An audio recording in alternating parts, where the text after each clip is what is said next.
Buen día, docente. Mi nombre es Lucas Fernando Riveros Caballero, estudiante de tercer semestre de Administración y Seguridad y Salud en el Trabajo.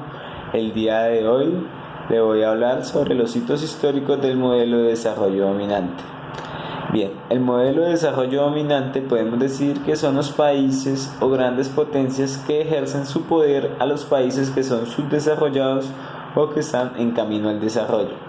Bien, cuando hablamos de hitos históricos hacemos referencia a los acontecimientos más importantes que surgieron en la época y que causaron un alto impacto en la sociedad moderna. El primer hito que encontramos surge en el siglo XVI. Es la época del descubrimiento donde los países bárbaros y países civilizados entraron en una etapa de segregación. Esto implicó a la separación, llamando así a las metrópolis países civilizados y a las colonias países bárbaros, lo que permitía que las potencias o países dominantes se apropiaran de los recursos de los países subdesarrollados para aumentar sus riquezas. Otro hito importante ocurre en 1533, con el firmado del Tratado de Tordesillas, firmado entre las monarquías de España y Portugal, en el cual se comenzó a construir las llamadas periferias, donde se formalizó el reparto del llamado Nuevo Mundo. Al ser firmado el Tratado de Tordesillas, las periferias estaban obligadas a exportar sus recursos naturales hacia las grandes potencias, donde serían industrializados y poco tiempo después devueltas a las periferias en productos con precios muy elevados. Todo esto conllevó poco tiempo después a la Revolución Industrial. Otro hito importante ocurre en el siglo XIX. Se creó el estereotipo de las razas inferiores o menos dignos. Se clasificaron entre negros, mestizos e indios. A estos individuos se les imponía nuevas culturas, nueva lengua, nueva creencia, con el fin erróneo de mejorar la raza. Estos individuos eran sometidos a labores extenuantes de trabajo, fuertes, donde los más beneficiados era la clase dominante. En fin, el fin de la Primera Guerra Mundial llevó a un pacto como celebración entre las potencias en 1919 con el firmado de Versalles, donde se redistribuyeron tierras y naciones tras el fin de la guerra.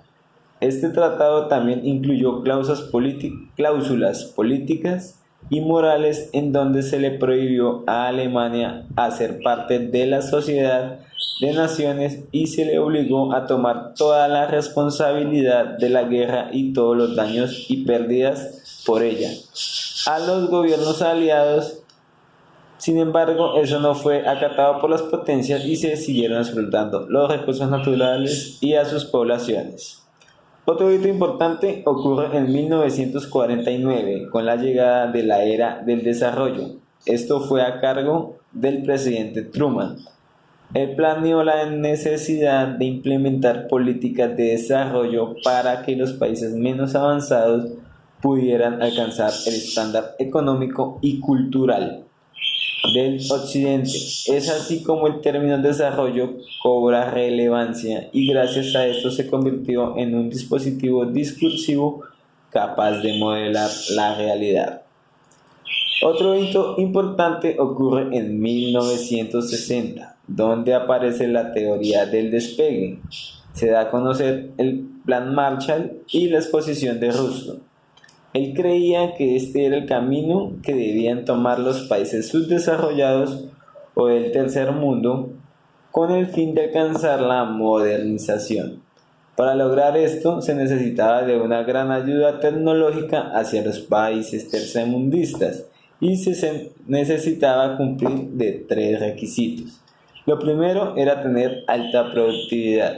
Lo segundo era tener una gran experiencia de mercados y lo tercero, una estabilidad política. Bien, pasando ya sobre la reflexión del Papa Juan Pablo II, el Papa Juan Pablo II fue uno de los líderes más influyentes del mundo, luchó por el crecimiento de la doctrina social a lo largo de su pontificado, apeló a la conciencia y no al odio para afrontar el materialismo soviético. Siempre estuvo junto a los menos favorecidos y estuvo siempre en contra de la guerra.